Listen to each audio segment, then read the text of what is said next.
L'argent sur Instagram est dans les stories et les DM. Donc, cela veut dire les stories et le setting. J'aimerais vous partager ma stratégie de setting vis-à-vis d'Instagram en espérant que cela vous donne des idées.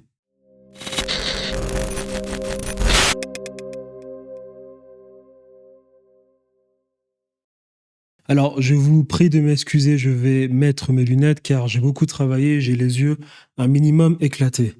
Alors, j'aimerais parler de setting, ma stratégie de setting. J'aimerais vous partager ces stratégies en vous invitant tout simplement à votre tour implémenter cette stratégie. Donc, il faut savoir que moi, maintenant, ça fait à peu près 1 an et demi que j'ai un programme d'accompagnement en étiquette où je propose d'aider des personnes comme des coachs, consultants, agences, de scaler. Je propose de les aider à scaler leur business en étiquette avec un mécanisme très précis, un mécanisme que j'appelle l'unfair advantage, car moi, j'ai réussi à scaler un business en étiquette tout simplement dans la niche du photovoltaïque où j'ai construit un mécanisme qui permettait à mes clients d'avoir des résultats de manière instantanée. C'est ce que j'appelle l'unfair advantage. C'est un mécanisme concret que vous pouvez implémenter le plus rapidement et facilement possible aux yeux du client pour lui apporter des résultats instantanés. J'ai fait plusieurs vidéos sur ce mécanisme que je vous invite à voir sur ma chaîne. J'explique le mécanisme, d'unfair advantage, par exemple, de Yomi Denzel, comment il a véritablement réussi et non pas tout simplement parce qu'il vendait des formations de Alexis Chance, de Justine Roy, de Alex Hormozy, de Andrew Tate, de Shelby Sapp, de Daniel Dalen. Il y a plein de personnes.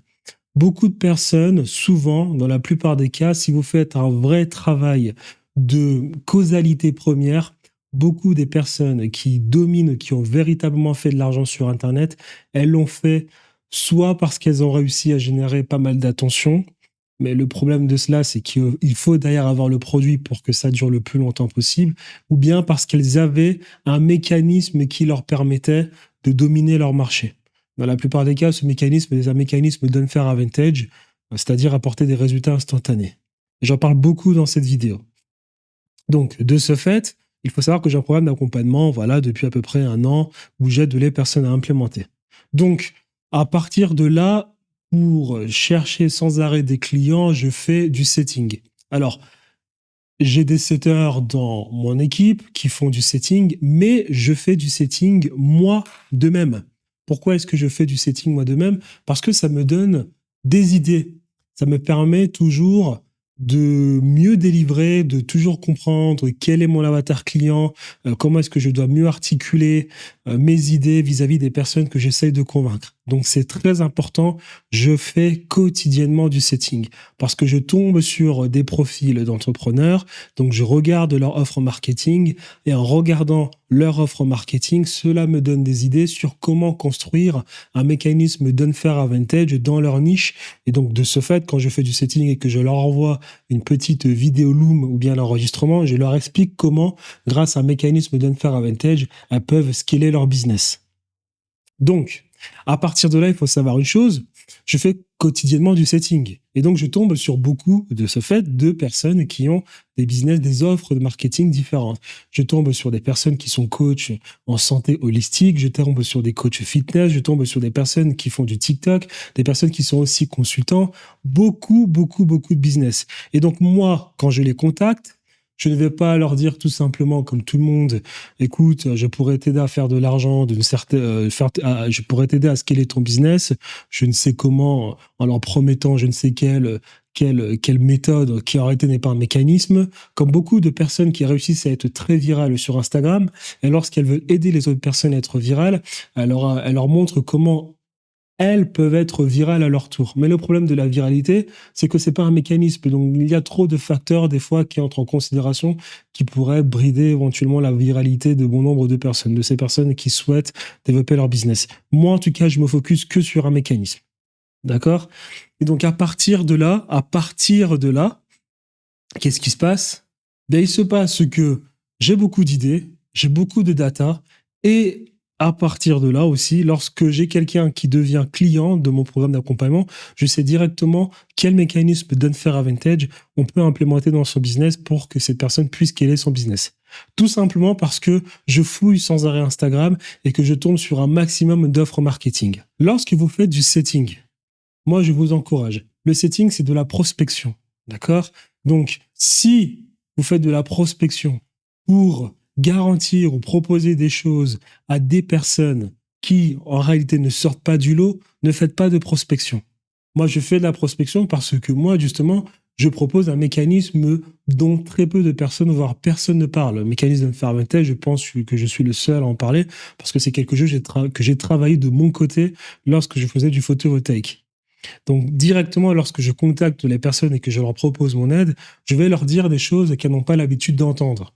Parce que des fois, les personnes, lorsqu'elles font du setting, qu'est-ce qui va arriver lorsque ces personnes, ensuite, se retrouvent dans un appel avec la personne qui va leur proposer un service? Recalibrer ton offre, mieux créer du contenu sur Instagram, et voilà, kumbaya, on espère faire des revenus. Ça peut marcher, bien évidemment. Mais moi, je ne suis pas très fan parce que quelque part, en fait, il n'y a rien qui se démarque de ta proposition vis-à-vis de la personne que tu souhaites aider. Et à ce niveau-là, si tu es dans cette situation-là, ne dérange pas les gens en prospection, fais de la création de contenu et attire ces personnes vers toi. C'est bien plus fonctionnel. Tu les attires vers toi, elles s'abonnent à ton compte Instagram et tu les travailles avec des stories Instagram. Et par rapport au comportement de ces personnes vis-à-vis des stories Instagram et qu'elles regardent, tu sauras qui contacter en DM pour voir à qui tu proposes un appel éventuellement où tu pourras ensuite analyser sa situation. Voilà. Maintenant, si tu as quelque chose de spécial qu'on ne retrouve nulle part ailleurs, à ce niveau-là, tu peux te permettre de faire de la prospection du setting comme moi je fais. Donc moi, très simplement, qu'est-ce que je fais? Étant donné que il peut arriver que j'envoie près de 400 messages et il peut arriver que je fasse énormément de vidéoloom et énormément d'enregistrements, je me suis retrouvé au final à me dire, écoute, pourquoi sans arrêt le refaire? Ce que je fais maintenant, c'est tout simplement une vidéo que je vais ensuite poster sur ma chaîne YouTube en public ou bien poster sur ma chaîne YouTube en privé. Et tout simplement parce que je commence à remarquer qu'il y a des offres marketing qui reviennent plus que d'autres offres marketing au travers de ma petite phrase d'accroche. Eh bien, tout simplement, derrière, ensuite, je peux proposer directement une vidéo à cette personne. Donc, en fait, qu'est-ce qui se passe derrière? Je lui dis, écoute, déjà, première chose, lorsque vous faites de la prospection, complimentez toujours ce que fait la personne. Il y a beaucoup de personnes, lorsqu'elles font du setting, elles vont contacter la personne, dire à cette personne, alors, j'ai remarqué que là, tu fais mal les choses, etc. Comment est-ce que tu veux que la personne te réponde si le premier message commence directement avec un problème que tu as détecté chez la personne?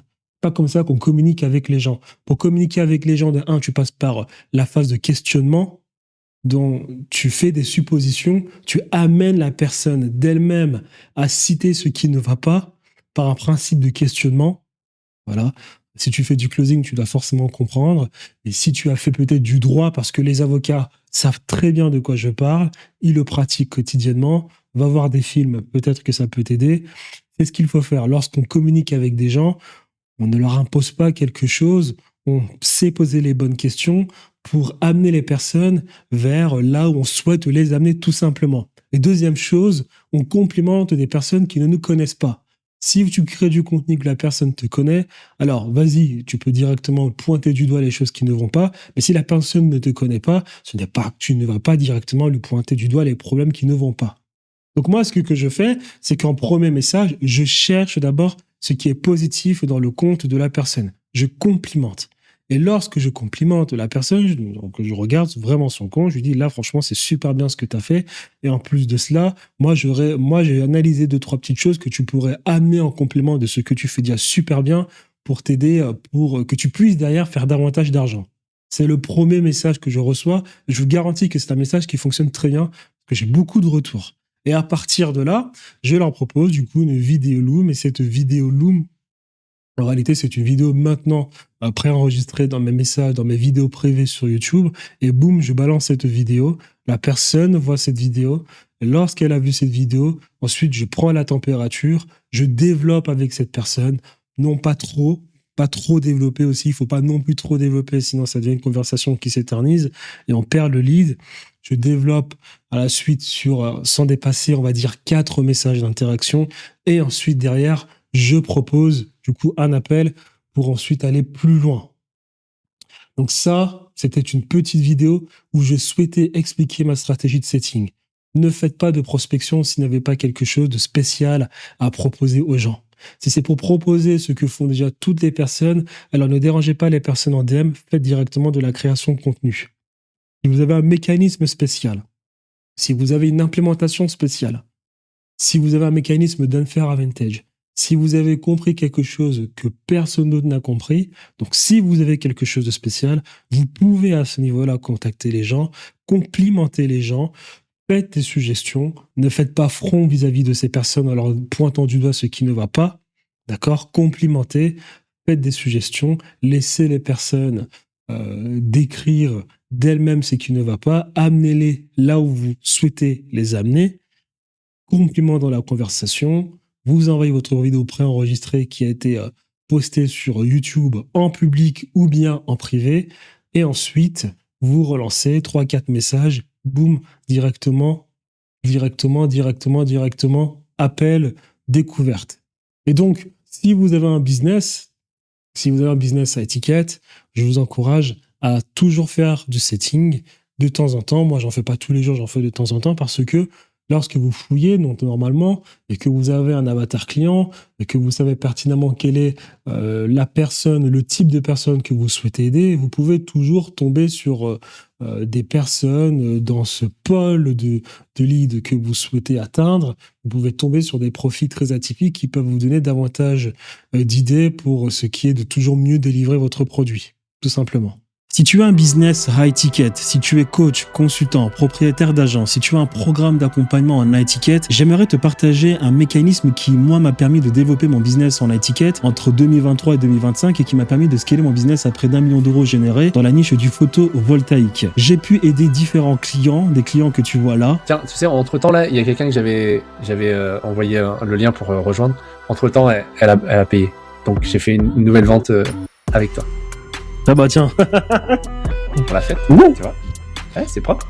Bravo toi. Voilà. Ou bien ce client. Mes clients aujourd'hui, l'un de mes clients a généré plus de 180 000 euros l'année dernière avec son business du coup dans le coaching de reconquête amoureuse. Une autre de mes clientes est passée de 1 000 euros à 5 000 euros par mois en recurring. Et 180 000 euros, on travaille avec toi ? Avec moi, ouais, avec moi. Comment ? Parce qu'on a recadré ensemble sur pas mal de points. On a facilité grandement son système d'acquisition. Qui suis-je ? Je m'appelle Thierry Stéphane. Cela fait à peu près 7 ans que je fais du business en ligne. J'ai commencé avec de l'e-commerce pour ensuite me rediriger dans le high ticket pour des problèmes de marge. Je me suis concentré dans la niche du photovoltaïque avec une agence, mon entreprise qui s'appelait Solevani. Elle est toujours active encore aujourd'hui. Avec Solevani, j'ai, comme je te l'ai dit, généré près de 1 million d'euros de chiffre d'affaires avec un pic à près de 140 000 euros par mois sur 3 mois d'affilée. J'avais une équipe de près de 17 heures, une dizaine de closers. On générait plus de 600 leads par semaine, près de 150 rendez-vous par semaine avec un taux de closing de plus de 28%. J'ai littéralement fait une vidéo de près de 22 heures où je l'explique sur ma chaîne YouTube, mais ceci n'est pas le sujet de la vidéo. Et il faut savoir que ce qui m'a permis à moi de faire de l'argent a été grâce à ce mécanisme, un mécanisme que j'ai aussi mis en place dans le business de mes clients qui étaient des installateurs de panneaux photovoltaïques. C'est un mécanisme qui nous permet de mieux délivrer nos services afin de rapidement scaler notre business. Et lorsqu'on délivre un service correctement, on peut plus facilement scaler notre business parce qu'ensuite on a du leverage, on a plus de crédibilité pour tout simplement proposer le service à bien plus de personnes. Si tu es toujours avec moi jusqu'à maintenant